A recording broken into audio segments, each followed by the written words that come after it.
Why should anyone care about a book written 700 years ago in medieval Spain, composed in Aramaic, a language no longer spoken even then by hardly anyone in the world?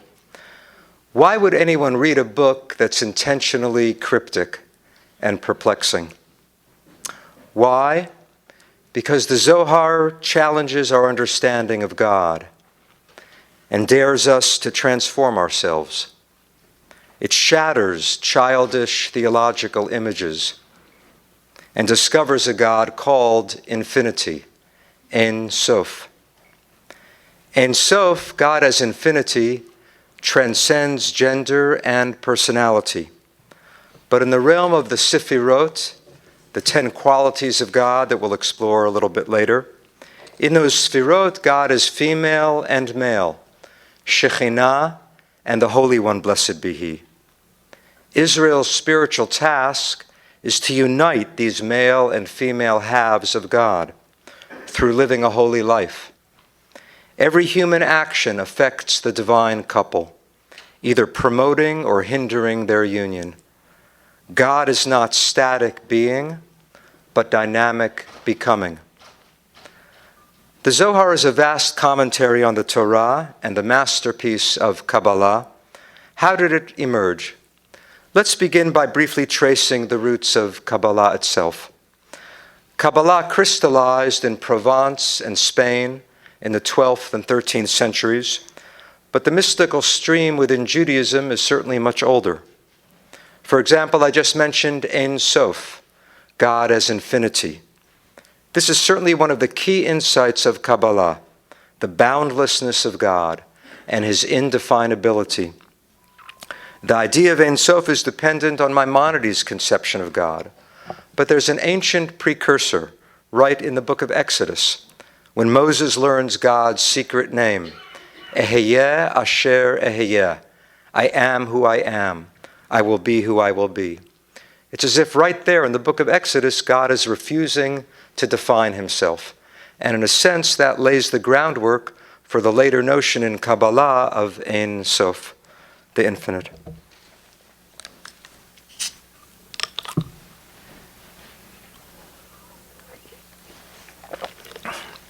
Of the various visions of God in the Bible, the most graphic account is undoubtedly the opening chapter of Ezekiel. Standing by a river in Babylon, the prophet sees a throne whirling through heaven, accompanied by 4 winged creatures darting to and fro. On the throne is, quote, a figure with the appearance of a human being, unquote, surrounded by radiance like a rainbow. Ezekiel experienced that vision near the beginning of the 6th century BCE. Even before his book was canonized in the Bible, his vision had become the archetype of Jewish mystical ascent. Until the emergence of Kabbalah in the Middle Ages, Jewish spiritual seekers used Ezekiel's account as their model. It came to be called Ma'aseh Merkavah, the account of the chariot, God's chariot throne. And that account was studied, expounded, and re-experienced. An entire literature developed, recounting the exploits of those who followed in Ezekiel's footsteps. Among them, some of the leading figures of Rabbinic Judaism, such as Rabbi Akiva and Rabbi Yishmael.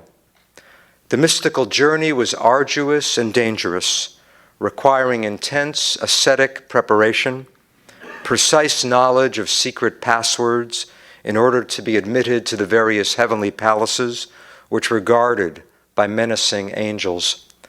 Among the prerequisites were knowledge of Torah, observance of the mitzvot, and ethical purity.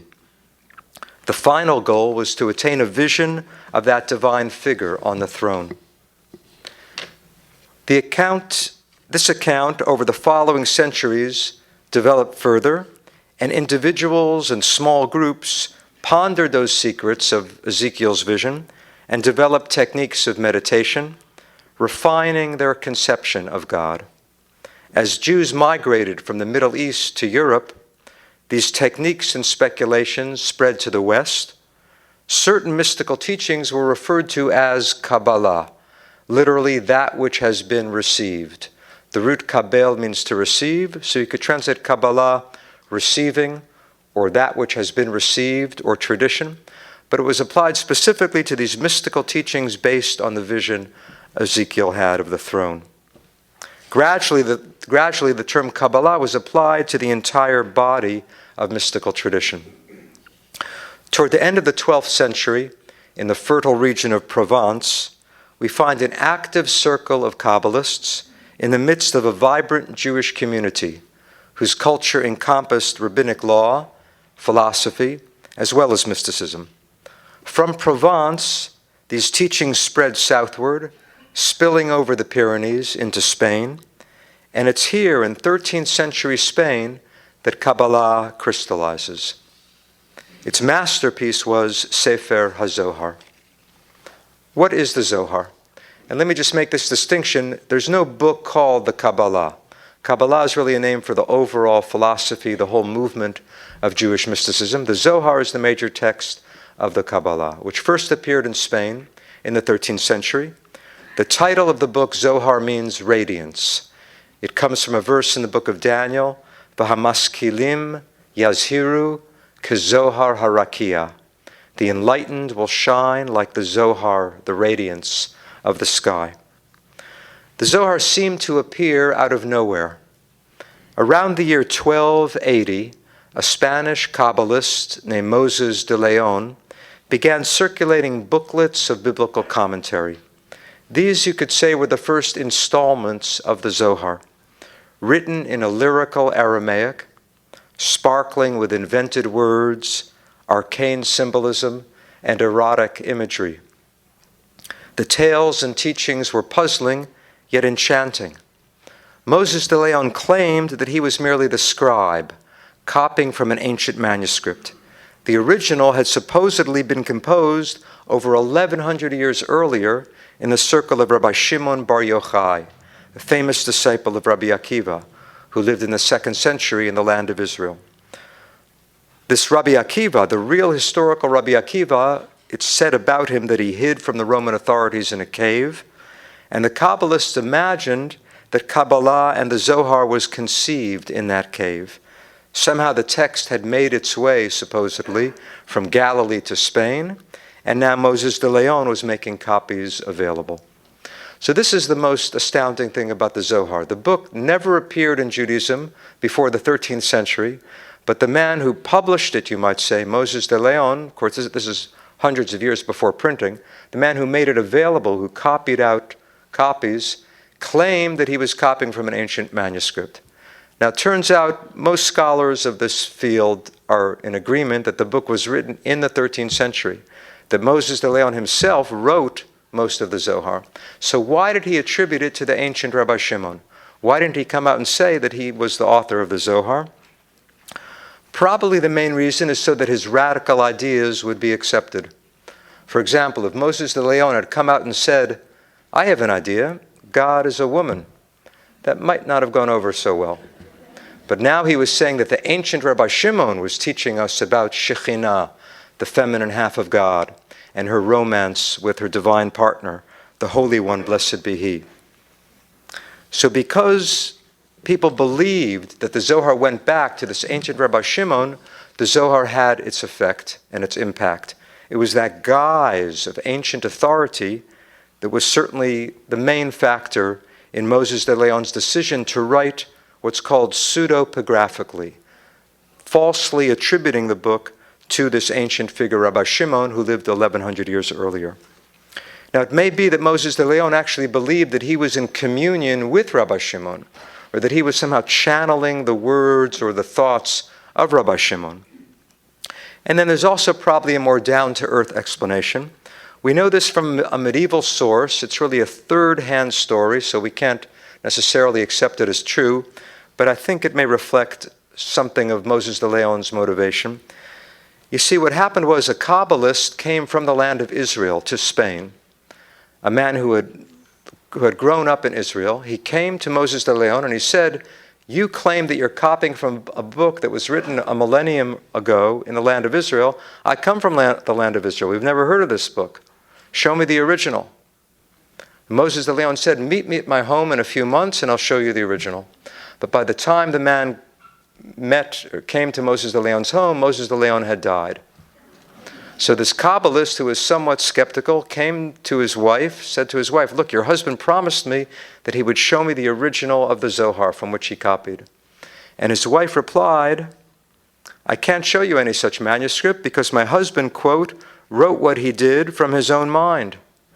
And when I saw him writing, his wife says, according to this third-hand account, when I saw him writing without any material before him, I used to say to him, why do you tell everybody you're copying from a book when you have no book and you're writing from your own head? Wouldn't it be better for you to say that the work was your own creation? Then you'd get more credit. According to this report, her husband de Leon told her, back when he was still alive, quote, if I told them my secret and that what I wrote was my own invention, they wouldn't listen to my words and they wouldn't pay anything for them because they'd say I made it all up. But now when they hear that I'm copying passages for them from the Zohar, written under the influence of the Holy Spirit by Rabbi Shimon Bar Yochai, they pay a lot of money for them, as you can see. As you can see. This story may be an invention, but it's likely that financial considerations were also a factor in Moses de Leon's project. By attributing the work to the ancient Rabbi Shimon, Moses de Leon convinced many people to accept and respect the Zohar. Within a few decades, few people dared to challenge the authority of the ancient Rabbi Shimon, son of Yochai, and the Zohar gradually became known as HaZohar HaKadosh, the Holy Zohar, often considered the third holiest book in all of Judaism, after the Bible and the Talmud. In fact, some people Kabbalists claim that in a sense it's the holiest book, because the Zohar is a commentary on the Torah, so it claims to show the deepest meaning, the mystical meaning of the Bible itself. It's only in relatively recent times that Moses de Leon's actual role has become clear. He was far more than a scribe. He was the composer of the Zohar, though he certainly drew on earlier medieval material, and he may have collaborated with other Kabbalists in Spain. So here we have a book composed in the 13th century, yet ascribed to ancient sources. Maybe that's why the Zohar calls its teachings Milin Chadatin Atikin in Aramaic, which means new ancient words. These are brand new, but attributed to ancient sources. But in other senses, too, they're new and ancient, and we'll come to that soon. It's really that dialectical relationship with the past, simultaneously new and ancient, that makes the Zohar so intriguing. It's firmly rooted in the Bible and the Midrash, but it thrives constantly on new discovery. We often hear interpretations in the Zohar introduced as follows. This verse has already been discussed, but come and see. This verse has already been established, but come and see. The Zohar celebrates creativity. Maybe Moses de Leon picked up some of his enthusiasm for that from another Kabbalist, a man named Jacob ben Sheshet, Jacob the son of Sheshet, who says, it's a mitzvah, it's a good deed for every wise person to innovate in Torah according to his capacity. In other words, it's a religious commandment to create new interpretations of Torah. That's really what is behind the Zohar's creativity. After one innovation, that Kabbalist Ben Sheshet says this, in which he brings a certain innovation, and then he says this, don't think that this is far-fetched. If I hadn't invented it in my mind, I would say that it was transmitted to Moses at Mount Sinai. That's amazing. In other words, he's aware that he's created it, but he thinks it rings true with the most ancient tradition. And that really shows us something about all of Kabbalah as it begins to emerge in the 13th century. As I've mentioned, most of the Zohar consists of a mystical commentary on the Torah. It penetrates the literal meaning, what's called the pshat, the simple sense of the verse, searching for something beneath the surface, something more profound. As the Zohar puts it, there's not a single word or letter in the Torah that does not contain sublime and precious secrets. The message seems to be, don't be content with the simple meaning of the Bible. Question the text. Questioning becomes a supreme value. Verse by verse, the Zohar surprises and challenges the reader. Every biblical verse is just the starting point, a springboard for the imagination. The Zohar is primarily a biblical commentary, but at the same time it's shaped as a kind of mystical novel. Rabbi Shimon and his colleagues, that ancient Rabbi Shimon who lived 1,100 years earlier, he's the hero of the Zohar, and we hear about Rabbi Shimon and his colleagues wandering through the hills of Galilee, sharing secrets of Torah, running into strange characters on the road. For example, a donkey driver who seems to be like a total idiot, but of course turns out to be a great sage in disguise, or a little child who pokes fun at the rabbis, but ends up amazing them with wisdom. A beggar who enriches them with precious teachings. You could say that the Zohar is a medieval experiment in fiction. Think of Dante and the Divine Comedy. Dante wrote the Divine Comedy about 10 years after the Zohar. Of course, in Italy, not that far from Spain.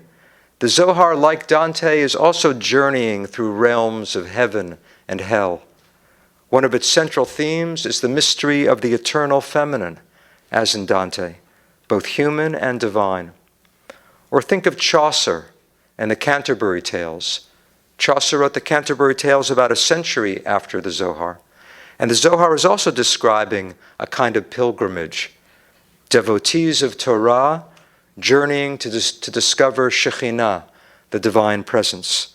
As in Chaucer, those travels are enriched by tales. Think finally of Don Quixote, written about 300 years after the Zohar in Spain. The rabbis of the Zohar are also engaged in a fantastic quest to vanquish evil, to mend the world. If Don Quixote is a knight errant, a wandering knight, then the hero of the Zohar, Rabbi Shimon, is a saint errant, a holy man wandering in search of wisdom. But the plot of the Zohar focuses ultimately on the inner life of God. And here we come to this diagram, this chart. Take a look just for a moment or two. I don't intend to go through this in any great detail because we'd be here till midnight. But just a few highlights of this so that I can introduce you to a passage or two from the Zohar. These are seen as aspects, you might say, of God's personality. Now, how can you have a depiction of God in a Jewish text? It's really heretical. What saves this from being heretical is that the ultimate reality of God is the white space. And then you could say extending off in all directions, ad Ein Sof. So the ultimate reality of God, which is Ein Sof, or infinity, cannot be depicted. What we see here is how Ein Sof manifests itself, how Ein Sof makes itself accessible to our limited human minds. Several of these sfirot are identified with biblical heroes. Look, for example, a little bit down from the top. We'll get to the top in a minute, but start a little bit down on the right where it says in the circle chesed. The literal meaning is love. That, in other words, this is divine love, which is balanced by its opposite, gevurah, divine power. God's love toward the world, but God's power, or also known as din, God's judgment of the world. The idea here is apparently if God just loved the world, then people would get away with murder.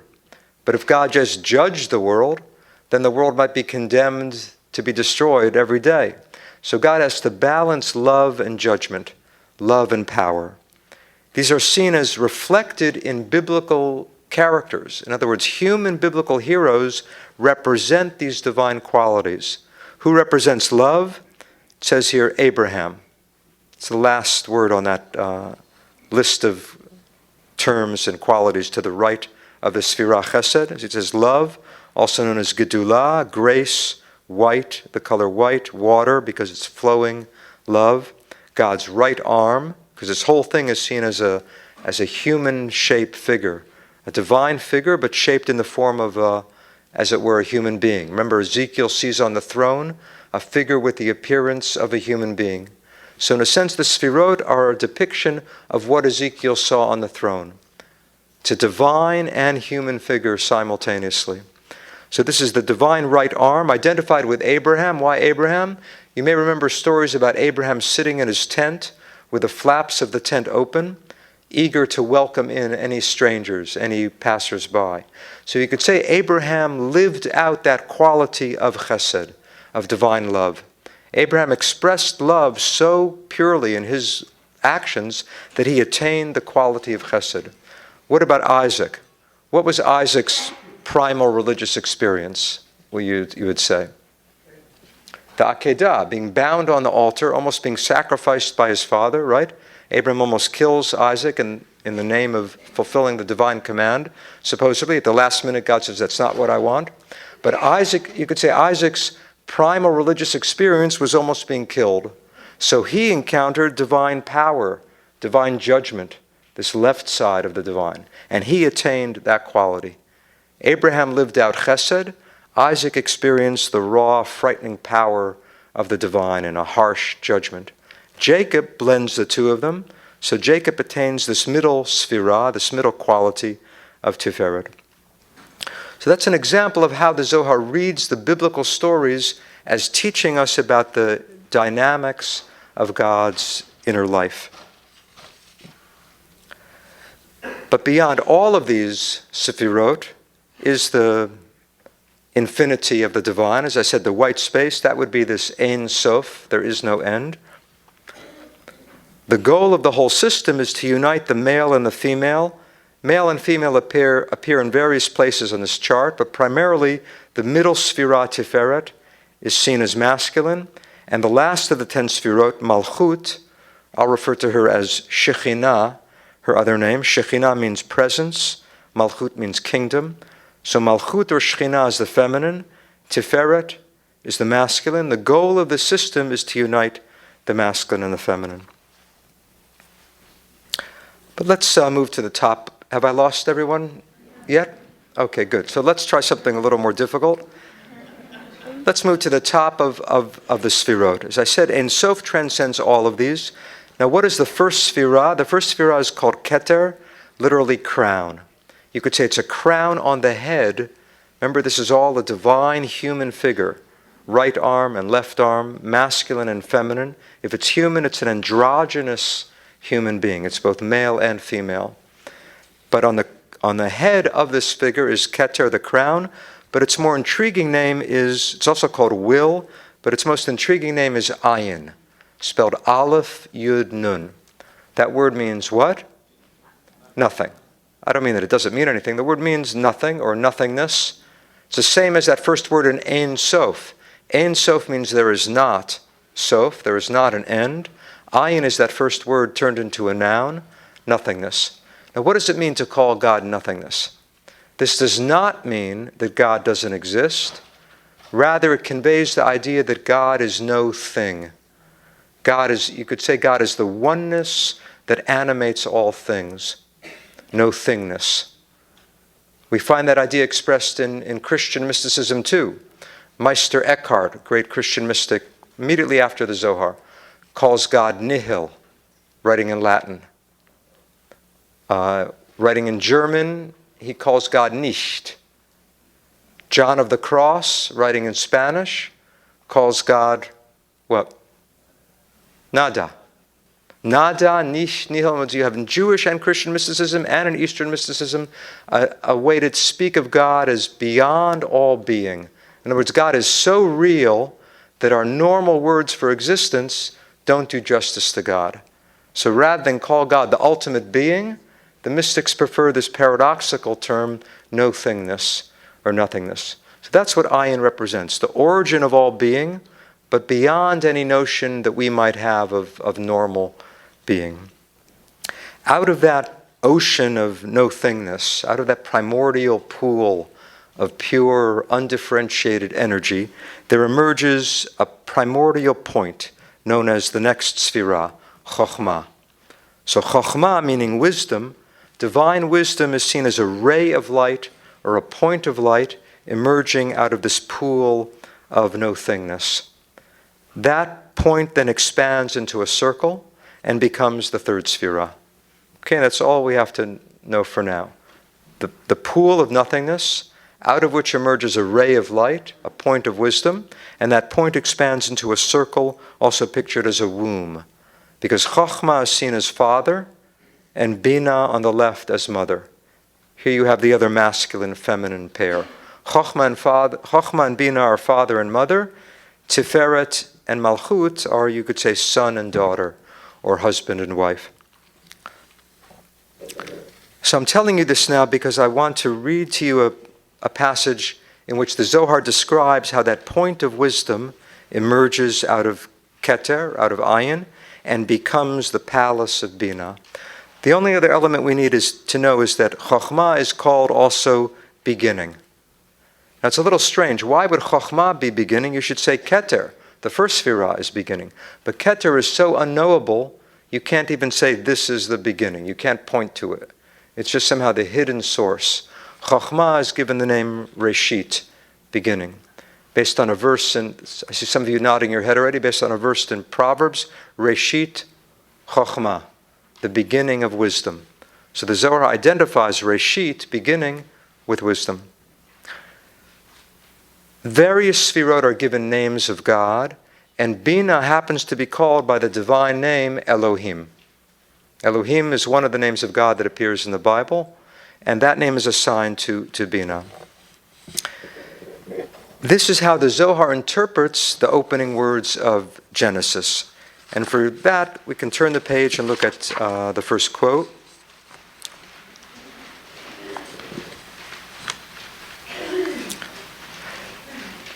Those of you who can read Hebrew, it says, Bereshit bara Elohim, which of course we always translate, in the beginning, God created. But what's the actual order of the Hebrew words?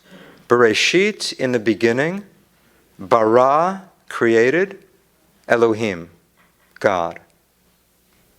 Because it doesn't say Bereshit Elohim bara, in the beginning God created. The Hebrew actually says Bereshit, in the beginning, bara, created, Elohim, God. Now, of course, in biblical Hebrew, you can have the subject after the verb. It's no problem. So certainly the verse really means, in the beginning God created.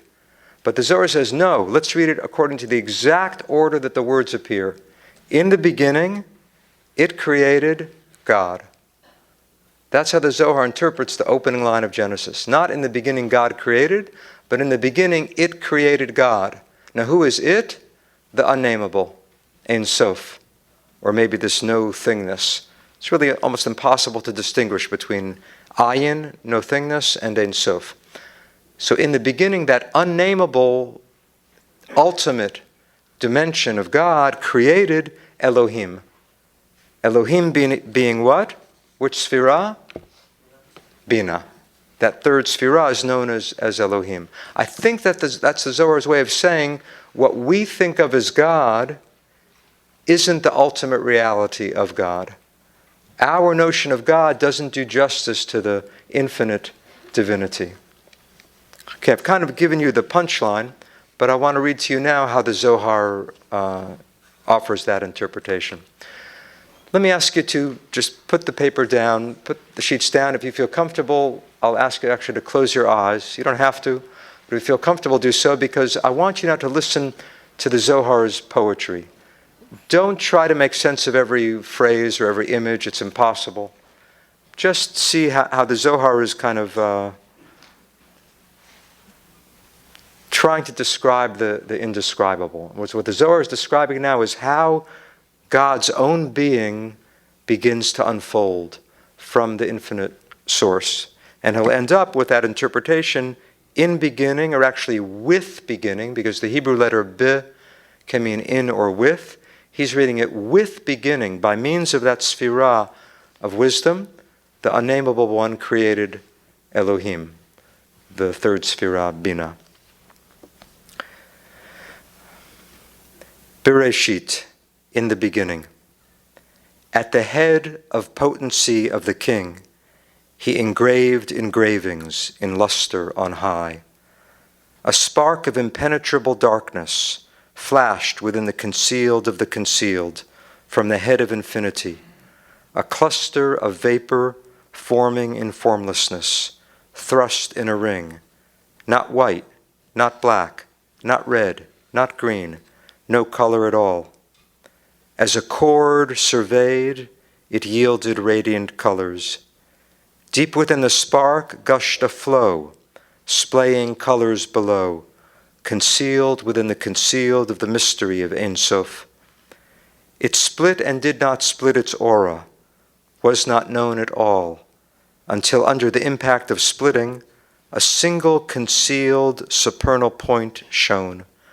Beyond that point, nothing is known, so it is called Reshit, beginning, first command of all. The enlightened will shine like the Zohar, the radiance of the sky, and those who lead many to righteousness like the stars forever and ever. Zohar, radiance, concealed of concealed, struck its aura, which touched and did not touch this point. Then this beginning expanded, building itself a palace worthy of glorious praise. There it sowed seed to give birth, benefiting worlds. Zohar, radiance, sowing seed for its glory, like the seed of fine purple silk, wrapping itself within, weaving itself a palace, constituting its praise, benefiting all.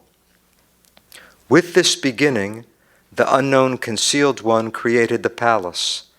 This palace is called Elohim, God. The secret is Bereshit, bara Elohim. With beginning, created God.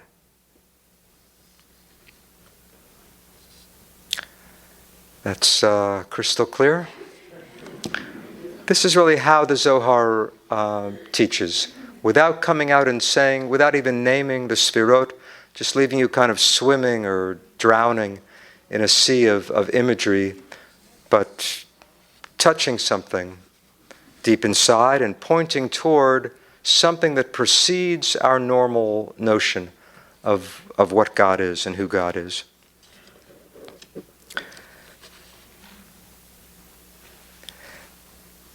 As I said, Ein Sof and Ayin are beyond gender, but I want to focus my remarks now on what I think is maybe the greatest contribution of the Zohar, which is its teaching on shekinah, the feminine presence of God, or the feminine half of God. This, in a sense, is revolutionary because so much of Western religion pictures God as male, as masculine. In Judaism, Christianity, Islam, we all know that God is dominantly masculine, patriarchal, father, king, ruler, judge. What's new in the Zohar, the most radically new thing in the Zohar, is that God is equally male and female. And the term for the feminine is shekinah. So in that chart of the Sfirot, she's the last of the 10, but we can leave the chart aside for now. I want to study with you a few short passages that culminate in a paragraph from the Zohar. So on the second page of the handout.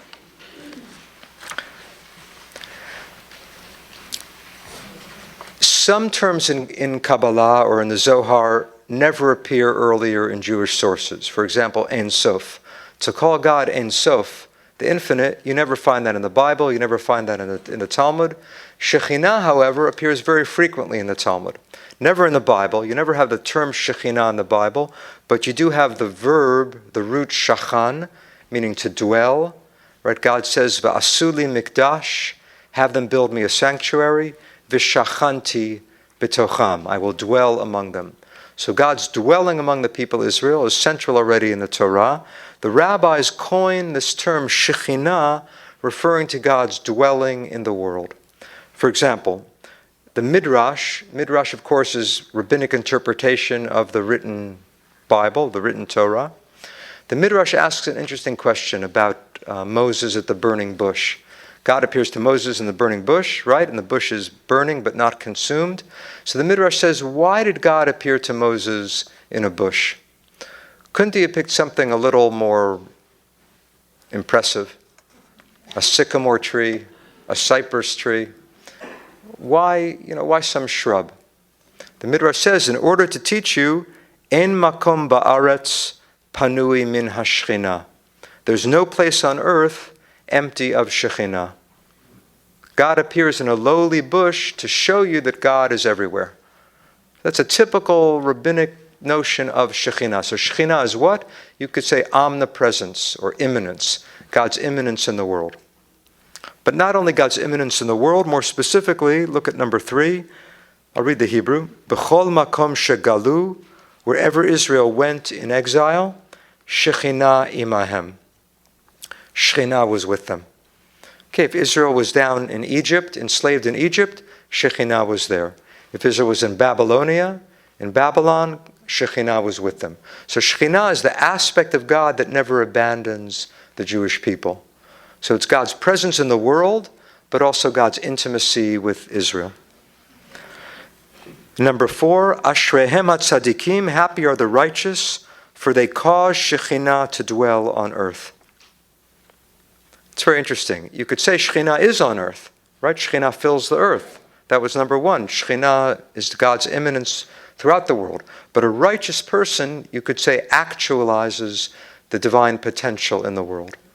By acting in an ethical way, by living a holy life, we can make God real in the world. I think that's the point of this. Happy are the righteous, they cause shekinah, they give shekinah a place to live on earth because they live a holy life, because they welcome God into their lives. And the final line before we get to the Zohar itself, number 5, this is from the Talmud. Rav Yosef, when Rabbi Yosef heard his mother's footsteps, he would say, I will arise before Shekinah, who is approaching. So what does that suggest to you? What does it add to Shekinah? We already know that Shekinah is God's immanence in the world. Shekinah is God's intimacy with the Jewish people. But there must be something feminine about Shekinah. Now, some scholars say, in the Zohar and the Kabbalah, Shekinah is feminine. But in rabbinic sources, Shekinah is not feminine. It's just God's presence in the world. But this quote really contradicts that. At least for this one rabbi, his mother was an embodiment of the Shekinah. His mother somehow, represented the Shekinah. And I can attest to the truth of that statement. But it's a very significant line because it really shows you that the most radical innovation in all the Zohars, that Shekinah is the feminine half of God, it's already there in the Talmud. And that you find again and again in Kabbalah. What seem to be the most radical teachings somehow have their root in the Bible or in the Talmud. I'm not saying that there's nothing new or revolutionary about Kabbalah, but it takes hints in the earlier literature and then builds a whole mystical system out of those hints. Okay, we're now ready to look at a passage from the Zohar on the Shekinah. And as I said, the Zohar is a commentary on the Torah. The Zohar is not a systematic book of mysticism. It's not chapter 1, Ein Sof, chapter 2, the 10 qualities, the 10 Sefirot. Not at all. It just starts from Genesis and moves through the 5 books of Moses.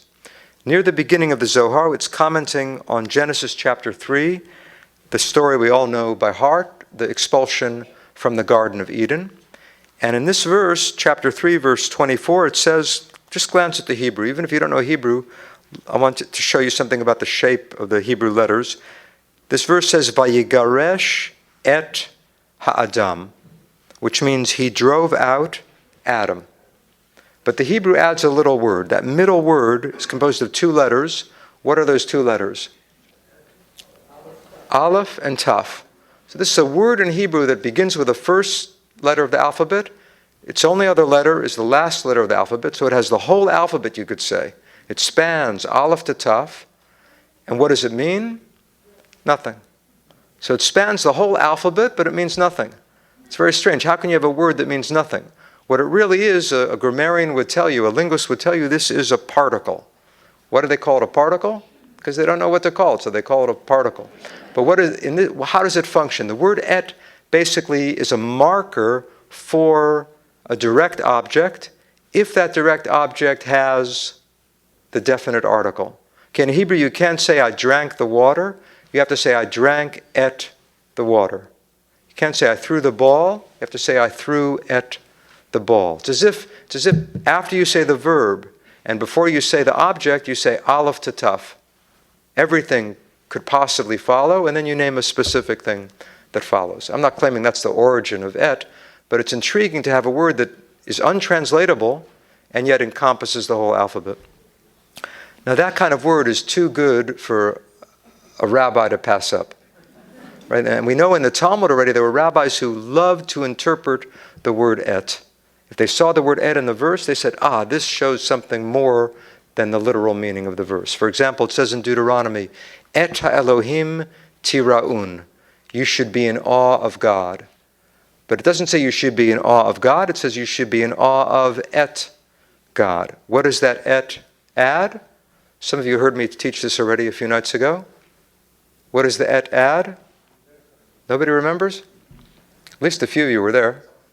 You're a rabbi. You should be in awe of not only God, the et shows you should also be in awe of your rabbi.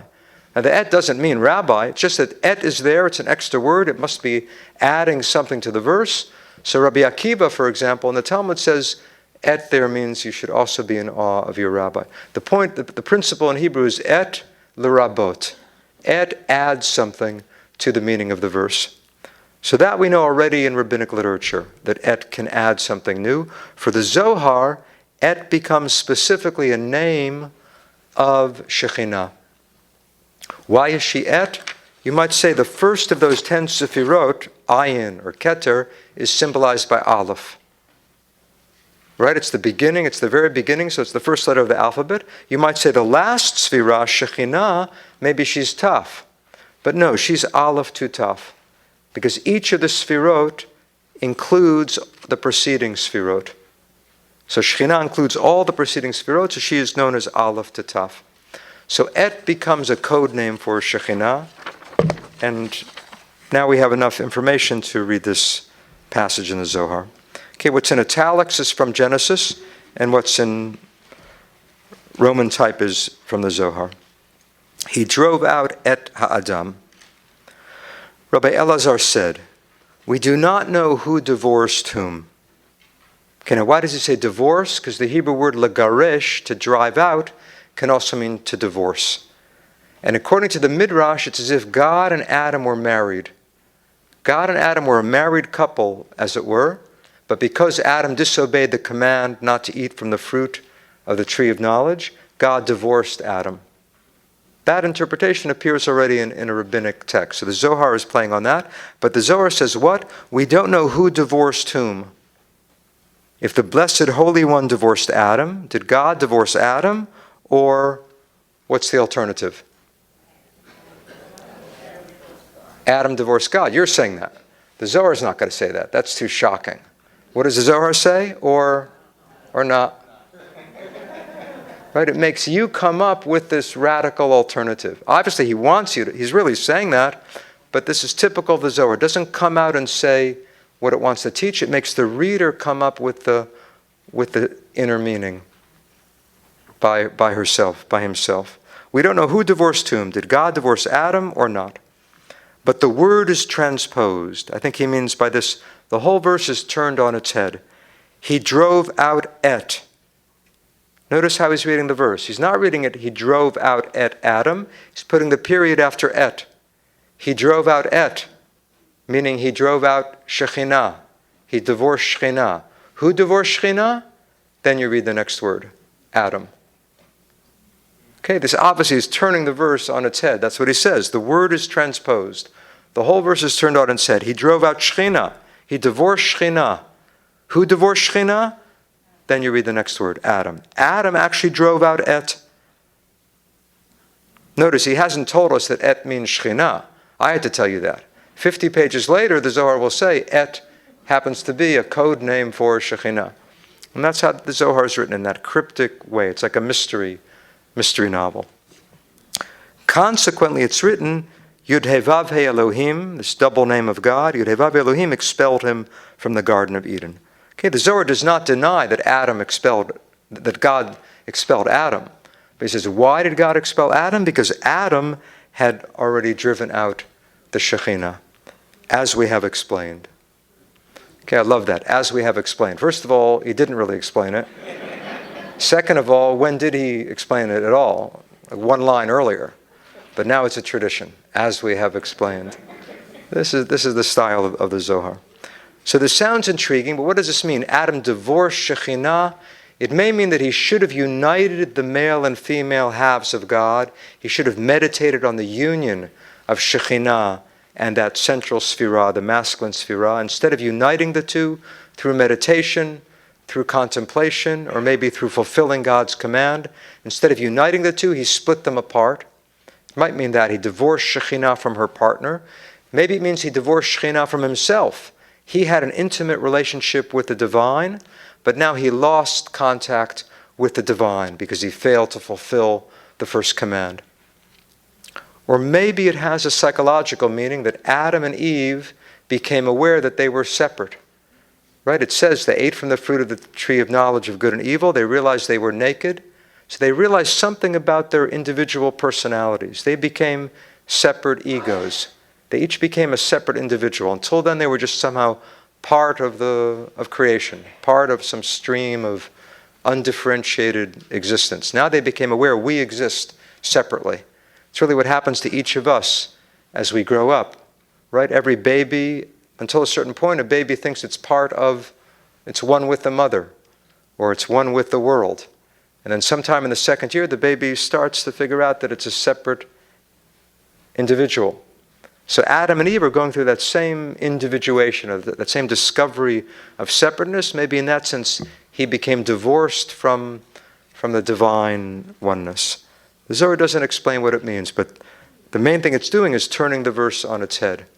This is in a sense, the counterpart to, in the beginning, God created. Right there, the Zohar took the subject, God, and made it into the object. In the beginning, it created God. Here, it takes the object. He drove out Adam, and it makes the object the subject. Adam is really the one who drove out, who expelled. So the Zohar loves to turn the verses on its head. Now, the author of the Zohar knows that that's not the simple meaning of the verse.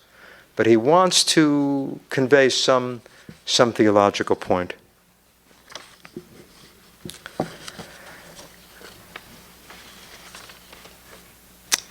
I said a few minutes ago, or 15 minutes ago, that the Zohar calls its teachings new ancient words, right?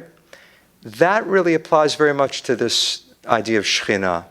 Why do I say that? Because in one sense, the idea of God being half male and half female is brand new, right? You don't find that in a Jewish text before the Kabbalah. No Jewish text that I'm familiar with says God is equally male and female until the Kabbalah. It's very hard to find feminine descriptions of God. You can find a phrase here, an image there in the book of Jeremiah, or half a line, but never is there talk about the union of the male and female within God. So this is certainly a new idea. But on the other hand, it's very ancient. Why do I say that? If you go back not to the Bible, but to what's happening in Canaan, to what you might say to what the Bible is fighting against, what are the prophets condemning the people for? Worshipping the false gods and goddesses of Canaan. So there is a goddess in the ancient Near East, just that the Bible is fighting against it. The Bible is trying to eliminate, to eradicate that whole idea of the goddess. And you might say, in some sense, what happens in the Zohar is that idea of the goddess somehow re-emerges now within Judaism. Right in the heart of medieval Judaism, you have that divine feminine, which had been rejected entirely by the biblical authors, now re-emerging. Gershom Scholem, the great scholar of Kabbalah, he calls this the revenge of myth. The revenge of myth, as if, the Bible had tried to eliminate this, to extirpate the goddess, to eradicate the goddess, but somehow picturing God as feminine could not be totally eliminated. There's some deep yearning in the human soul, in the Jewish soul and the human soul, to picture God not just as the disciplinarian, not just as the strict father, but as the loving mother, as the compassionate mother. So that idea of the feminine goddess somehow now resurfaces in the guise of Shekhinah. You really could say, to risk being a little too pop, that Shekhinah is the goddess become kosher. The goddess has now become kosher under the name of shekinah. So in that sense, it's both new and ancient. It's a brand new radical idea, but it's recovering some ancient stratum, some ancient layer that just could not be completely defeated. In fact, more remarkable than that is we know that in ancient Israel, not only were there Israelites who worshiped the goddess, there were some Israelites who wanted to combine the worship of the goddess with the worship of the God of Israel.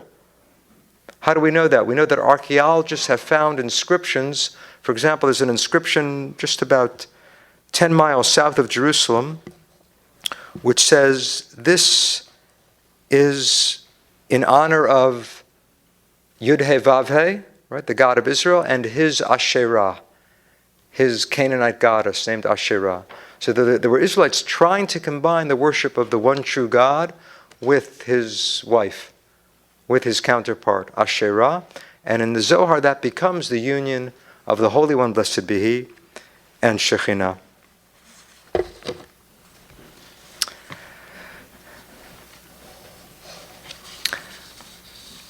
I don't want to give you too much Zohar at once because I want you to fall in love with it.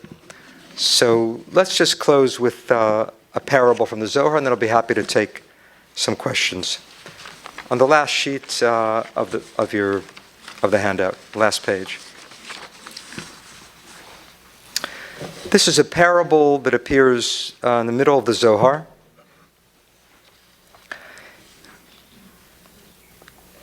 It's about how to study the Bible, how to study Torah. There was a man who lived in the mountains. He knew nothing about those living in the city. He sowed wheat and ate the kernels raw. One day he entered the city. Okay, he's a health food nut.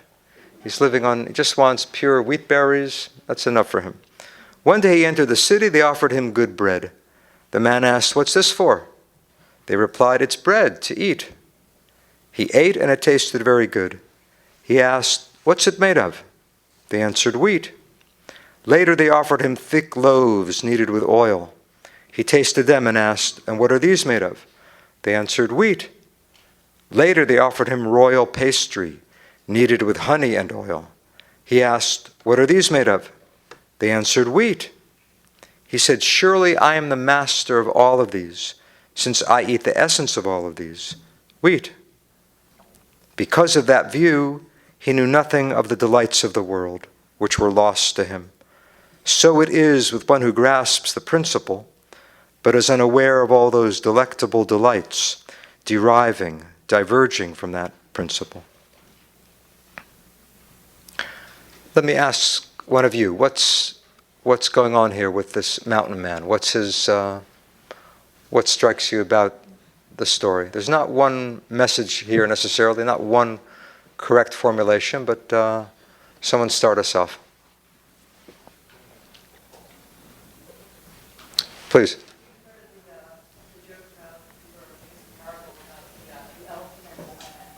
The what?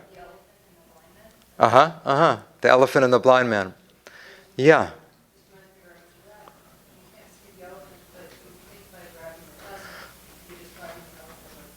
Right.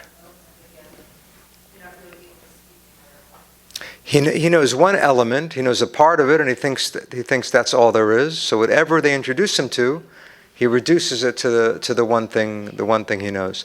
Now, the only difference is that with the elephant, each of those parts, the tusk and the legs and the tail and whatever, those are all parts of the elephant. There's not one part which is like the whole elephant. But here, he does have, there's no doubting that he does have what? The kernel. He has the essence. He does have the essence, but he reduces everything to the essence. It's like the elephant, but just a little more so. So that he reduces everything to the essence. He's trapped in the literal. If this is about Torah, it's probably about Torah. He's a fundamentalist. This is really a 13th century attack on fundamentalism. Saying this guy maybe he knows the Bible by heart.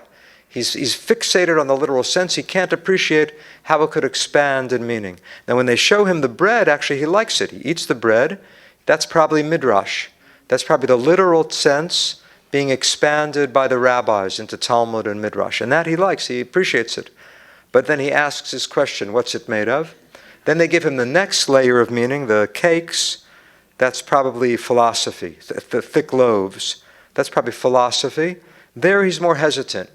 Notice it doesn't say he ate, but rather he tasted. Takes a taste, he asks his analytical question. Then they give him the ultimate delight, the baklava, which stands for Kabbalah. Right? See, some things you lose in translation, but then there are new possibilities that rise. So the ultimate is probably Kabbalah. What happens this time? He doesn't even taste. Just asks his question. They say wheat. He says, I know wheat. So he doesn't need to even get to the ultimate he feels because he has the essence. Please, Saul. Exactly. This guy, that's what the Zohar says, that at the end, he has the principle, he has the essence, he doesn't know how to apply it in life. This makes it a very Jewish mysticism. Because usually in mysticism, the goal is what? To get to the essence. Go off to the mountain, go off to the cave, meditate on the meaning of life. If you have the essence, that's all you need. The Zohar says, no, he missed the whole boat. Because he doesn't know how to live it out, how to apply it, how to live it out in community.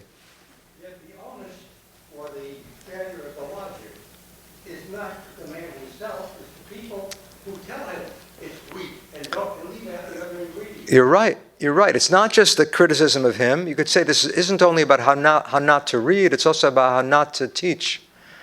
They're a total failure. They should say wheat, and this is what you do to it. Wheat, and this is what you add to it. So both of them are missing something. I would say he doesn't appreciate the potentiality in Yes. each of us that can emerge out of the nothingness. Yes. If it's about mysticism, then maybe it's also a critique of mysticism, of mystics who are so fixated on divine nothingness or on the origin of it all, they forget, how to live in the world. It's also anti-ascetic. Right? Not Hasidic, but ascetic. We were talking about this before. Usually in mysticism, you try not to indulge in in fancy things or fattening food. This guy, is very noble. He just wants to have the most simple thing possible. But for the Zohar, he misses the boat because he can't appreciate everything that could emerge in the world. Pam. I was going to say essence. I don't think he has the essence. Whether they use that word. Yeah.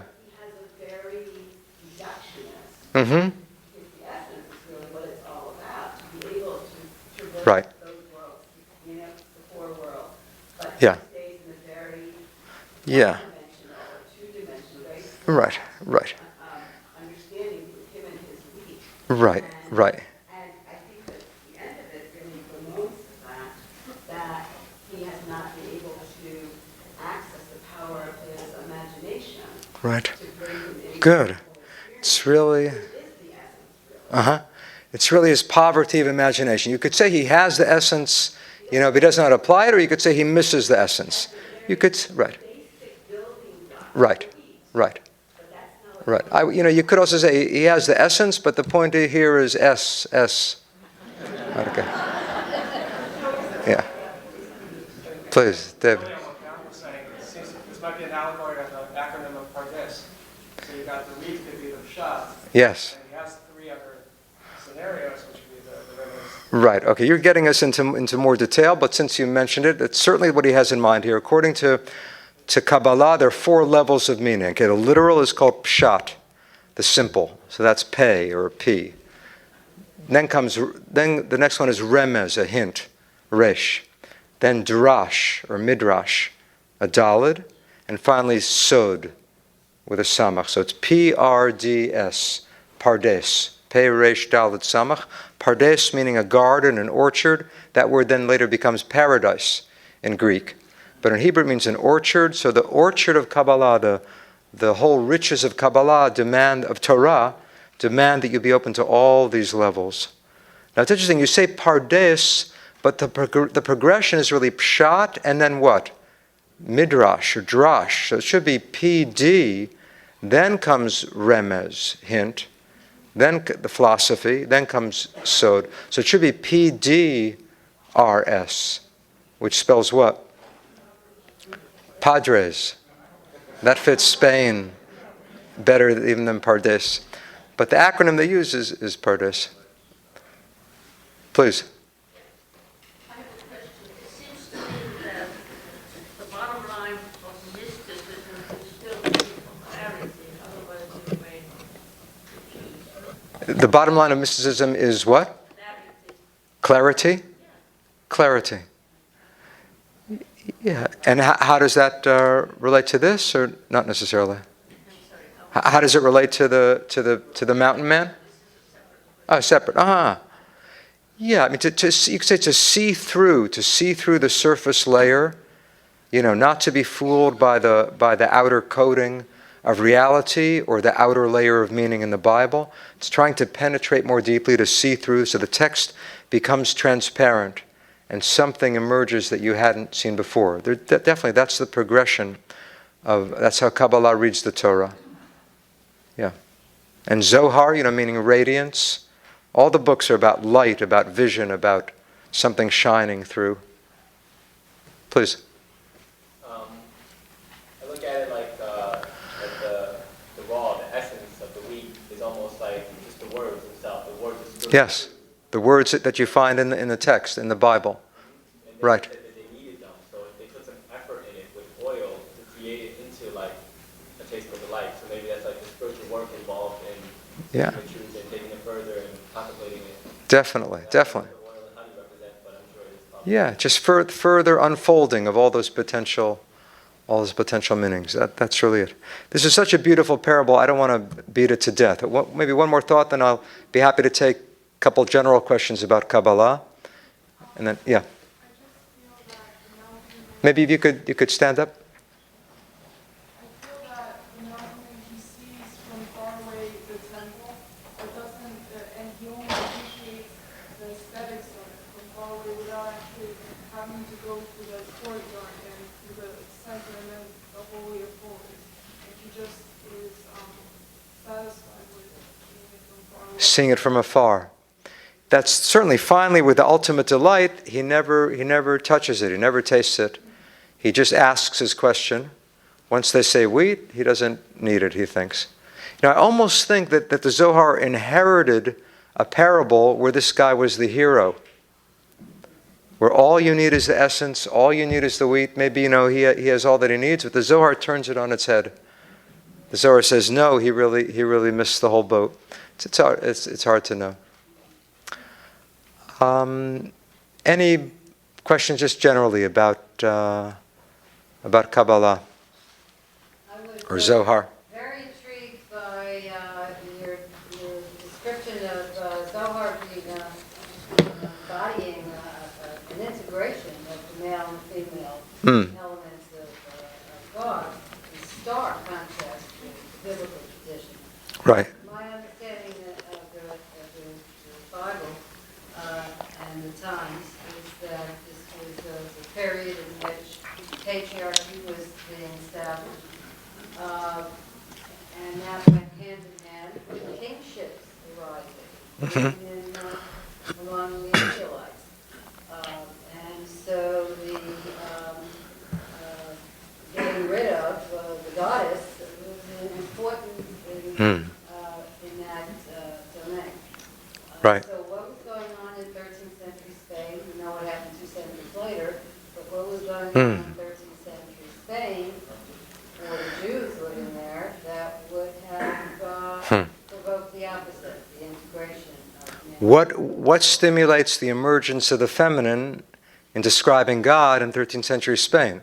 Certainly one element is, probably you have this in mind in asking the question, is Mary.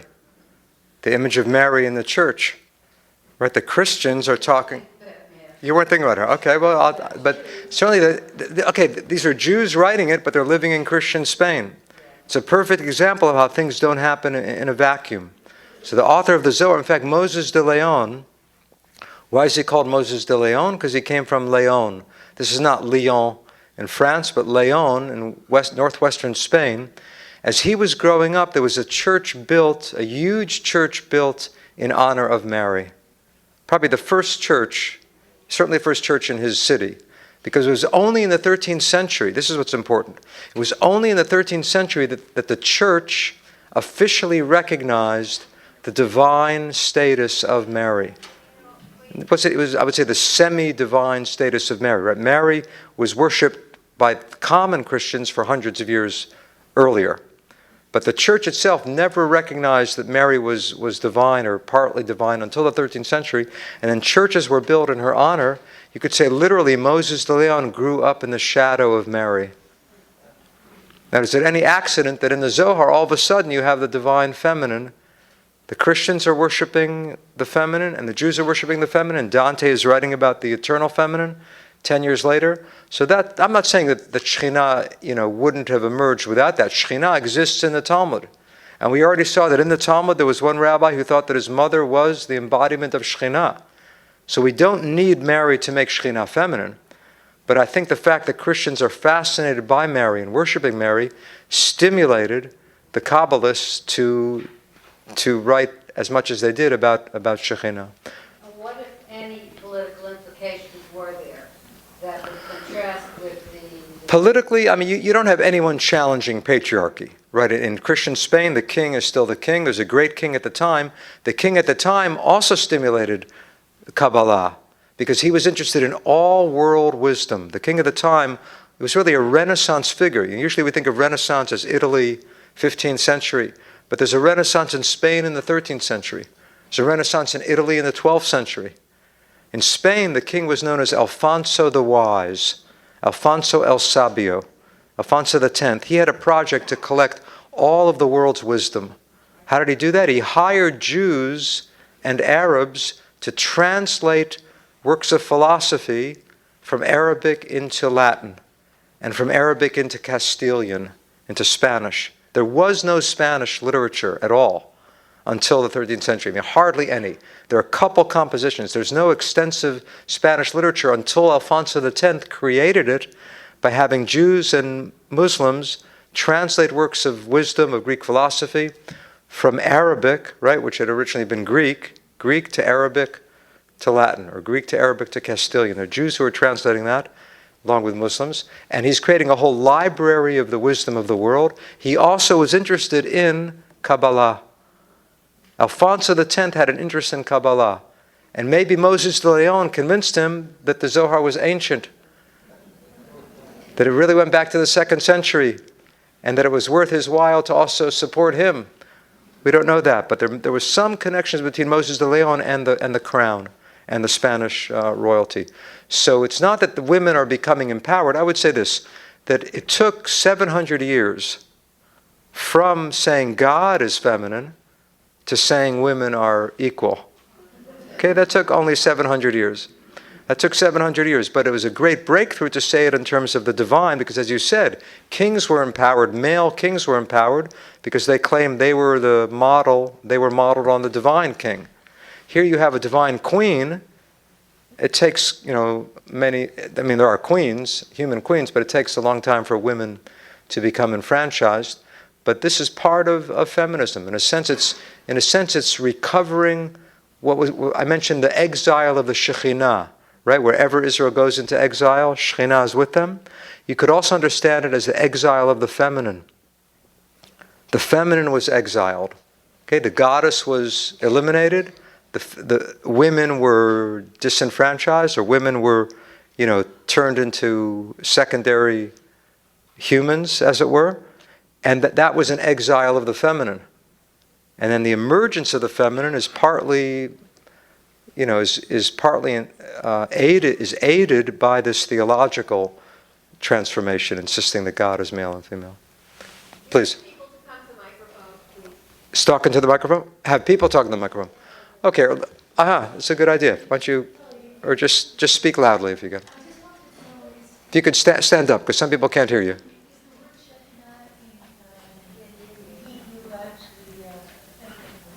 Is shekinah a feminine? I'll repeat the question. Is shekinah a feminine word? Shekinah as a noun is feminine. Right, so that's important. Right, because every noun in Hebrew is either masculine or feminine. So the fact that the rabbis use the word shekinah, there's something feminine about shekinah right from the start. But the thing is, it's very hard to find an overt description in the Talmud, in the Midrash, of shekinah as feminine. Other than this one line about Rav Yosef identifying his mother as an embodiment of shekinah, It's very hard to see. But you do hear about shekinah hovering or shekinah protecting. So there's something motherly about that. Maybe one or two more questions, and then I'll be happy to continue individually with people. Yeah. Thank you for coming.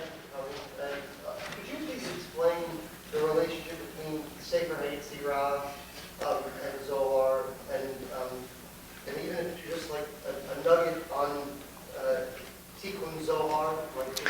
Yeah, I don't want to get too technical. We can talk more about that later. But in one sentence, Sefer Yetzirah is an early, you might say, proto-Kabbalistic, pre-Kabbalistic text, probably written around the 2nd century. So this is the time of Rabbi Shimon. This is 1,000 years before Kabbalah emerges, the book of formation or the book of creation. Tikkun Zohar we can talk about afterward. Yes? Question for you. To what extent has your great understanding of Zohar influenced your reading and understanding of the Torah? To what extent has my study of Zohar deepened my understanding of Torah? Next question. No, I'd say it makes me look. It makes me question the text. Sometimes the Zohar's questions are better than its answers. But the wonderful things the Zohar says, but it's especially the boldness of its interpretation that I find, particularly exciting. Last question, please.